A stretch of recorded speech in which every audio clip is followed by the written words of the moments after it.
বিশ্ব শান্তি প্রতিষ্ঠা করতে হলে অস্ত্রের মাধ্যমে নয়, বরং আত্মশুদ্ধির মাধ্যমে সম্ভব বলে মন্তব্য করেছেন আহমদিয়া মুসলিম জামাত বাংলাদেশের ন্যাশনাল আমির আলহাজ মাওলানা আব্দুল আউয়াল খান চৌধুরী। বিকেলে রাজধানীর জাতীয় জাদুঘরে আহমদিয়া মুসলিম জামাত আয়োজিত শান্তি সম্মেলনে তিনি আরও বলেন, পৃথিবী আজ তৃতীয় বিশ্বযুদ্ধের দিকে এগিয়ে চলছে। বিশ্বের বিভিন্ন দেশ তাদের আধিপত্য ও ক্ষমতার প্রদর্শনী করছে অস্ত্রের মাধ্যমে, যার শিকার হচ্ছে সাধারণ মানুষ। এখান থেকে বেরিয়ে আসতে হলে সকলকে আত্মশুদ্ধি করতে হবে। ইসরায়েল ফিলিস্তিন যুদ্ধের নিন্দা জানিয়ে বক্তারা বলেন, বিশ্বে শান্তি প্রতিষ্ঠা করতে হলে জাতিসংঘকে আরও গুরুত্বপূর্ণ ভূমিকা রাখতে হবে।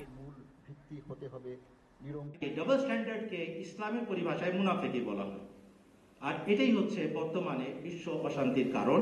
শত্রুদের জন্য ন্যায় বিচার, এটা যদি আমরা রপ্ত করে নিতে পারি তাহলে বিশ্ব শান্তি প্রতিষ্ঠা করা সম্ভব।